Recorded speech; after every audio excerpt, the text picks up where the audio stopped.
On February 2, 2013, the small town of Bredasdorp in South Africa was forever marked by a horrific tragedy that would ignite a nationwide conversation about the pervasive and brutal reality of gender-based violence. 17-year-old Anene Booysen became the victim of a violent and savage attack that not only took her innocence, but highlighted the deep wounds in South African society. Wounds inflicted by years of systemic violence against women.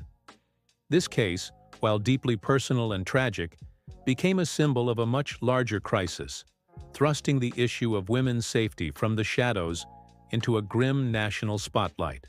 Anene's story is a painful testament to how pervasive violence against women has become in South Africa, a country wrestling not only with the legacy of apartheid, but with ongoing social and economic challenges that perpetuate cycles of abuse, poverty, and impunity. The attack on Anene was brutal, highlighting the terrifying vulnerability women face even in seemingly quiet, tight-knit communities. Yet her story sparked something powerful, a wave of outrage, mourning, and demands for justice across the nation. This documentary examines the ripple effects of Anene's case, not just in terms of immediate public reaction, but in the year that followed, as communities and leaders grappled with how to respond to such a horrific act. Activists, legal experts, social workers, and ordinary citizens share their reflections on the complexities and challenges of combating gender-based violence in South Africa. Their voices reveal a sobering truth. Despite the initial outcry and calls for reform, meaningful change has been painfully slow and uneven. Deep-rooted cultural attitudes, gaps in legal enforcement, and resource constraints continue to undermine efforts to protect women and bring perpetrators to justice. The film explores how sporadic national discussions and protests often fail to translate into sustained reforms or shifts in societal behavior.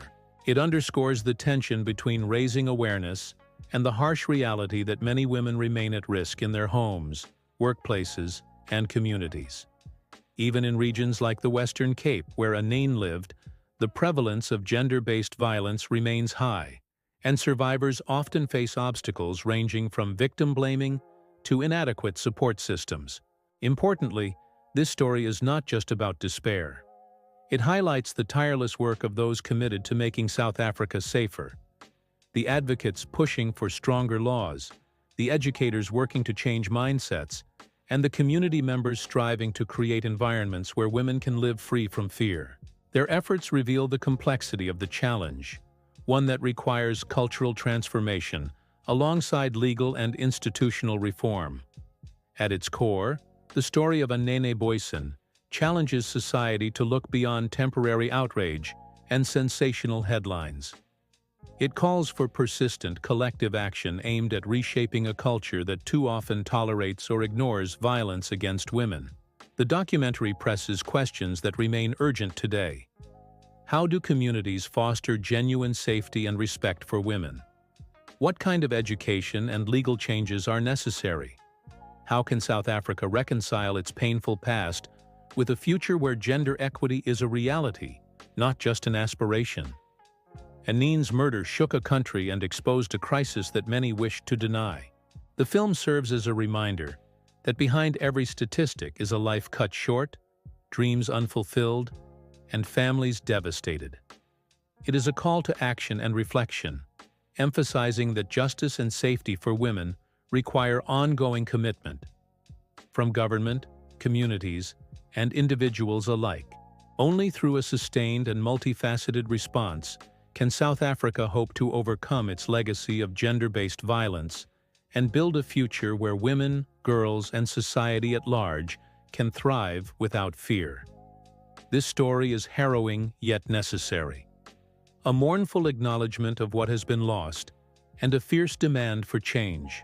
The hope lies in the determination of those who refuse to accept violence as normal, and who strive to create a society where stories like Anene's become relics of a painful past rather than present realities.